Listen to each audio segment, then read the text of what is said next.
Hello बच्चों and welcome to study with unique. आज हम पढ़ने जा रहे हैं बच्चों अलजेब्रा 10th स्टैंडर्ड का लास्ट चैप्टर जो कि है बच्चों स्टैटिस्टिक्स। ये 6th चैप्टर है बच्चों और ये 12 मार्क्स का वेटेज रखता है। ठीक है, 1-2 मार्क्स इधर उधर हो सकते हैं लेकिन याद रखना 12 मार्क्स ये एक्यूरेट है। इसमें 12 मार्क्स का ये उतरता है इसमें से। ठीक है, एग्जाम में। ठीक है, बोर्ड की बात कर रहा हूँ मैं। ठीक है, तो चलिए स्टार्ट करते हैं। स्टैटिस्टिक्स आपने स्टैटिस्टिक्स 8 में भी पढ़ा है, 9th में भी पढ़ा है, ठीक है, और 7th में भी पढ़ा है। लेकिन हर साल आपकी लेवल एडवांस होती है स्टैटिस्टिक्स में। इस साल भी थोड़ा एडवांस लेवल पे देखेंगे। इस बार हम टेबल्स देखेंगे ज़्यादातर, ग्रुप टेबल्स, ग्रुप यानी क्लास। अब क्या होता है ये सब, तो ये आपको अभी मैं आज इस लेक्चर में 10 से 15 मिनट में इंट्रोडक्शन दे दूंगा। तो चलिए शुरू करते हैं। स्टैटिस्टिक्स, इसमें हम सबसे पहले देखेंगे measures of central angle, central tendency, जो कि होते हैं mean, median, mode from group frequency table. कौन से? Group frequency table. ठीक है, मीन, मीडियन, मोड क्या होते हैं मैं आपको आगे समझाता हूँ। अभी अगर आपको पता नहीं है फिर भी, लेकिन आपको बेसिक आइडिया होगा क्योंकि नेक्स्ट स्टैंडर्ड में वो था। ठीक है, समझ गए? तेज हो गया? स्लो करके सुनो। Graphical representation of statistical data. Graphical representation मतलब ग्राफ कैसे बनाएंगे, पिक्टोरियल रिप्रेजेंटेशन भी आप बोल सकते हैं। ठीक है, हिस्टोग्राम, फ्रीक्वेंसी पॉलीगॉन, पाई डायग्राम। पाई डायग्राम होती है ना पिज्जा की तरह, ऐसे गोल और ऐसे ऐसे ऐसे ऐसे ऐसे पिज्जा की तरह होती है वो। पिज्जा खाते होगे ना? पूछना पड़ता है सर वो। चलो ठीक है। Statistics is useful in many field of life. बहुत सारी जगह पे इंपॉर्टेंट है, जैसे agriculture, economics, commerce, medicine, botany, biotechnology, physics, chemistry, education, sociology, administration, हर जगह स्टैटिस्टिक्स की बड़ा होता है बच्चों। क्योंकि अगर ग्रुप बनाना है ना, ग्रुप, तो हर एक डेटा बार बार लिख नहीं सकते। तो ग्रुप बना के उस डेटा को छोटे से जगह में एक चार्ट के थ्रू हम अच्छे से समझ सकते हैं। ठीक है, पुलिस स्टेशन में भी स्टैटिस्टिक्स यूज होता है। कहा बताओ, क्रिमिनल ने किस तरीके का क्राइम किया है, तो उसने क्या किया है, पॉकेट मारा है या चोरी की है, इस हिसाब से अलग अलग जो गुना होता है, मतलब जो क्राइम होता है, उस हिसाब से अलग अलग उसके स्टैटिस्टिक्स होते हैं कि इतने इतने इस महीने में इतने चोरों पकड़े, इतने लोगों ने क्या अलग चीज़ की होंगी, कुछ अलग अलग तरीके के गुना, तो वो सारे लिखे होते हैं। तो इसी तरीके हर जगह यूज होता है। मैं बता रहा हूँ ना, हर जगह। एक सब्जी वाला भी यूज करता, हाँ, लेकिन उसे पता नहीं है वो चीज़, वो भी चार्ट बनाता है, बैंगन का भाव, इसका भाव, उसका भाव, उस हिसाब से कितना किलो, कितना इंटू, फिर वो लास्ट में लिखेगा इतना टोटल अमाउंट। तो सब जगह स्टैटिस्टिक्स यूज होता है, याद रखना। ठीक है, फ्रांसिस गैल्टन, अब इन्होंने क्या किया देखो, has done much of fundamental work in statistics. इन्होंने बहुत ज़्यादा स्टैटिस्टिक्स के लिए काम किया है। ठीक है, तो इन्हें प्रणाम है दिल से। ठीक है, आगे देखो। He used to prepare questionnaires, distribution them among people and request them to fill them up. He collected information from a number of people as recorded background, financial situation and likes and dislikes, health etc. a large scale. ठीक है, ये सारी चीजें उन्होंने की। और fingerprint, अब उन्होंने देखा कि जो फिंगरप्रिंट है किसी के भी सेम नहीं होते अनलेस एंड अनटिल वो ट्विंस हो, ट्विंस के सेम होते हैं। ठीक है, तो नियरली 0 होता है। ठीक है, पॉसिबिलिटी की सेम हो। This result made it possible to identify a person from his fingerprint. मतलब फिंगरप्रिंट की मेथड इनकी ही देन होंगी, फ्रांसिस गैल्टन की। ठीक है, तो ये हमें फिलहाल ये क्रिमिनल, देखो क्रिमिनल्स हमें आइडेंटिफाई करने में मदद करता है। ठीक है, क्रिमिनल्स देखो है, समझ गए? चलो आगे। वो सीआईडी में देखते होगे ना, फिंगरप्रिंट लेते, फॉरेंसिक के लोग जाते हैं ऐसे वहाँ सफेद कवर का पाउडर लगाते, फिर उस पर फिंगरप्रिंट लेके आते, फिर फिंगरप्रिंट से वो देखते कंप्यूटर में किसी का मैच कर रहा है क्या। तो मैच करने के बाद समझ जाते कि अगर मैच कर लिया तो ये है भी, अगर मैच नहीं किया तो कोई और गुनहगार होगा, ये समझ लेते हो। समझे ना, सुना होगा आपने सब। ठीक है, अब ये मीन का फॉर्मूला तो आपको पता है। मीन यानी क्या बच्चों? मीन यानी आपने पढ़ रखा है मीन का फॉर्मूला। ये पढ़ा है आपने, देखो, total observation upon number of observation. अगर बच्चे ये वीडियो आप यहाँ तक देख रहे हो तो पूरा देखना, बंद मत करना बीच में, क्योंकि कैसा है, जब तक आपको बेसिक पता ना हो आप एक्सरसाइज प्रैक्टिस सेट नहीं देख पाओगे। तो प्रैक्टिस सेट करा रहा हूँ, जस्ट इसके बाद का लेकर प्रैक्टिस सेट क्या होगा, लेकिन बेसिक के बिना चैप्टर अधूरा है। ठीक है, mean total observation upon number of observation. ठीक है, मतलब जितने भी है। ठीक है, जैसे सपोज मैं बताता हूँ आपको, जैसे किसी ने, कोई 3 दोस्त है ए बी सी, ए ने 10 लड्डू खाए, बी ने 5 खाए और सी ने 3 खाए। तो mean of laddoos, M of laddoos, mean of laddoos, ठीक है। Mean of laddoos equal to कितने हैं ये, 3 है, 1 2 3, तो ये नंबर ऑफ ऑब्जर्वेशन है, 3 बच्चे हैं तो 3 लिखेंगे, ठीक है। 3 लड़के हैं तो 3 लिखेंगे। टोटल ऑब्जर्वेशन 10 + 5 + 3, 10 + 5 + 3, तो ये हो गया 18/3। तो हमारा कितना आ गया बच्चों, 6। ये जो 6 आया ये हमारा मीन है। मतलब अगर हर एक ने लड्डू खाया, कितने खाया ऑन एन एवरेज हमें चाहिए, तो हमें मिल जाएगा 6। समझ गए? चलो क्लियर है। चलो अब आपको यहाँ मैंने मेथड्स ऑफ फाइंडिंग मीन, मतलब मीन निकालने के अलग अलग तरीके ले लिए, ठीक है। तो 3 तरीके हमें इस साल सीखने हैं बच्चों। एक है बच्चों डायरेक्ट मेथड, एक है बच्चों अज्यूम्ड मीन मेथड, और एक है बच्चों स्टेप डेविएशन मेथड। अब ये क्या है बच्चों, ये मैं आपको बताऊंगा सबसे पहले, ठीक है। तो चलिए शुरू करते हैं हमारा सेशन। तो सबसे पहले डायरेक्ट मेथड में आपने आज तक जो फॉर्मूला यूज किया, आपने फॉर्मूला 9 में भी यूज किया। देखो मीन को x बार से डिनोट करते हैं, ये आपको पता है। और x बार इक्वल टू डायरेक्ट मेथड में होता है summation of fi xi upon summation of fi, ये हम इस्तेमाल करते हैं। और यही इसमें है summation of fi xi upon summation of fi, summation of fi xi upon summation of fi, direct method की बात कर रहा हूँ, ठीक है। अब इसमें 4 कॉलम होते हैं, याद रखना, इसमें हमेशा 4 कॉलम होते हैं। अगर कंटिन्यूअस है तो क्लासेस, 4 क्लासेस अगर कंटिन्यूअस है तो इसमें 4 कॉलम होंगे। कितने? 4 बनाने होते हैं। बता दो कौन सा। सबसे पहले क्लास, फिर क्लास मार्क, ये क्वेश्चन में समझ जाएगा आपको। पहले क्लास, फिर क्लास मार्क, फिर फ्रीक्वेंसी और फिर fi xi, मतलब फ्रीक्वेंसी इंटू क्लास मार्क, ठीक है। अब अज्यूम मीन मेथड बता दो आपको। अज्यूम मीन मेथड देखो बच्चों, अज्यूम मीन मेथड में आपको एक नई चीज आ जाती है DI नाम से, मतलब deviated mean from the assume mean, मतलब डेविएशन यानी गैप। अज्यूम मीन, इसमें एक अज्यूम मीन ले लेंगे हम, जब क्वेश्चन करेंगे तब समझेगा सब। अज्यूम मीन यानी मन से ले लेंगे। कोई मुझे बोल दे कि 150 क्वांटिटीज है, तो मैं बोल दूंगा भाई 70 मीन है उसका, आप 75 है आपको पता है, फिर भी मैं बोल रहा हूँ कि 2-4 क्वांटिटीज है, 150 200 300, उसमें क्या मैं मीन बोल देता हूँ 175 या 150, कुछ भी अपने मन से, ठीक है। लेकिन यहाँ हम कैलकुलेट करके लेंगे, इसलिए अज्यूम मीन में हमारा आसपास एक्यूरेट आएगा, ठीक है। तो उस अज्यूम मीन में कितना डेविएशन है हर एक मीन का, उसे DI बोलते हैं। तो ये पहला फॉर्मूला है DI का। मैं मीन के फॉर्मूले पे नहीं जा रहा हूँ यहाँ मैं आपको चार्ट के अंदर एक फॉर्मूला ये लगाना है आपको, और इस फॉर्मूले का स्पेशल एक कॉलम बनेगा, ठीक है। तो DI का फॉर्मूला होता है बच्चों xi माइनस a, याद रखना। ये चार्ट के अंदर एक कॉलम बनेगा, तो ये एक्स्ट्रा का कॉलम इसमें आ जाएगा, ठीक है। डायरेक्ट मीन से ज्यादा एक प्लस कॉलम हो जाएगा, तो इसलिए यहाँ आएंगे 5 कॉलम्स, 5 कॉलम्स आ जाएंगे। कितने? 5, ठीक है। तो अगर हमें x बार बताना है तो x बार कैसे आ जाएगा यहाँ बच्चों, मतलब मीन कैसे आ जाएगा यहाँ, मीन इज इक्वल टू देखो a प्लस d बार। और अब आप बोलोगे d बार कैसे आ गया, तो d बार आ गया बेटा समीशन ऑफ fi हमारा DI upon summation of fi, इस फॉर्मूले से हमारा d बार आ गया summation of fi DI upon summation of fi। समझ गए? क्लियर है? चलो अब स्टेप डेविएशन मेथड देखते हैं। स्टेप डेविएशन मेथड भी मुश्किल नहीं है, इसमें 5 की जगह 6 कॉलम। अब सर हर एक में कॉलम बढ़ाते जा रहे हैं, आप तो एक मुश्किल करते जा रहे हैं, मेरे हाथ में नहीं है बेटा। ये हमने क्यों मेथड्स बनाए पता है क्या, मतलब हम जो ह्यूमंस हैं हम हर एक चीज में प्रोग्रेस करते हैं, नई नई चीजें साइंटिस्ट ढूंढ के निकालते हैं।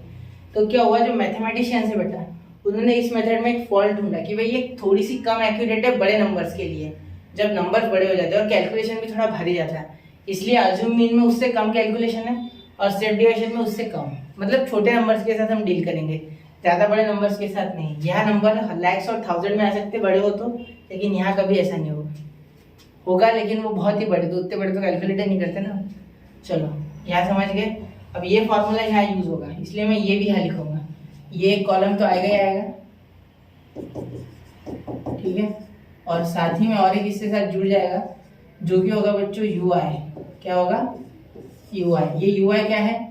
Deviated mean upon G।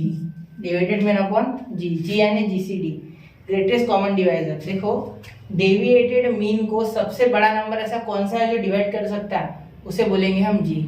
ठीक है, अब ये क्वेश्चन में आपको समझ जाएगा अच्छे से, मैं सिर्फ फॉर्मूला बता रहा हूँ। इसका फॉर्मूला होगा बच्चों मीन का a plus U into G, U bar into G. अब देखो ये जो u बार है ये कैसे निकलेगा, अब ये आप पूछोगे तो ये तो सीधा सीधा है summation of F I you I upon summation of F I. ये हो गया आपका इसमें u बार का फॉर्मूला। ठीक है, और ये हो गया आपका x बार यानी मीन। क्लियर है? चलो आगे फॉर्मूले नोट डाउन कर लो चाहिए तो। ठीक है, चलो आगे चलता है। अब देखो बच्चों यहाँ मीडियन और मोड बोला है, तो मीडियन यानी क्या, अगर आपको एक सेट दिया है 9, 15, 2, 17, 14 और एक दिया है सपोज आपको 11, तो आप इसको क्या करते हो, पहले असेंडिंग ऑर्डर में कर लेते अरेंज। तो सबसे पहले आ जाएगा बच्चों 2, फिर आ जाएगा 8, फिर आ जाएगा 9, फिर 11, फिर 15, फिर 14 और फिर 17 हो गया, असेंडिंग ऑर्डर में अरेंज हो गया। पिछले साल ऐसे ही करते थे और इसके बीच वाला बोल देते थे ये है मीडियन। ठीक, तो यही करना है, लेकिन जब बहुत सारे नंबर आ जाते हैं ना तो उसके साथ डील करना मुश्किल होता है। ठीक है, क्योंकि एक ही तरह के 2-4 नंबर और होते हैं, तो हर एक को गिनना है, उसके करना है, तो इसलिए हमने ग्रुप्ड थोड़ा प्रोसेस निकाली है। ग्रुप्ड फ्रीक्वेंसी टेबल्स के लिए हमने अलग प्रोसेस निकाली है। ठीक है, तो मीडियन के लिए तो वो क्या है फॉर्मूला, वो आपको बता देता हूँ मैं। मीडियन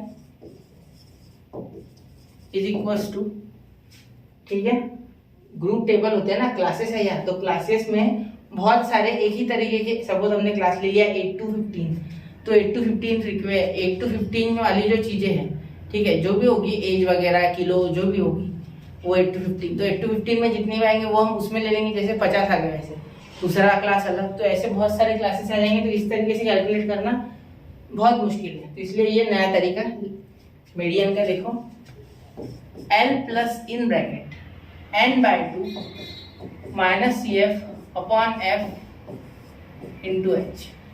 अब हर एक चीज का बताता हूँ। देखो एक मीडियन क्लास ले लेंगे हमारे मन से यानी उस टेबल पे डिपेंड करता है कि उसमें फ्रीक्वेंसी क्या आती है, उसके ऊपर जो ज़्यादा हमारा जो मीडियन है वो जो बीच में आएगा, जो ज़्यादा मीडियन के पास होगा, जो हमें मीडियन लगता है मिडल नंबर के जो ज़्यादा पास होगा वो हमारा मीडियन क्लास होगा। ठीक है, और मीडियन क्लास में L यानी lower limit of the median class, मतलब जो क्लास होता है, जैसे आपने पिछले साल देखा होगा 10 to 15, 15 to 20 ऐसे, तो इसमें लोअर लिमिट ये छोटी वाली उसे लोअर लिमिट कहते हैं बच्चों।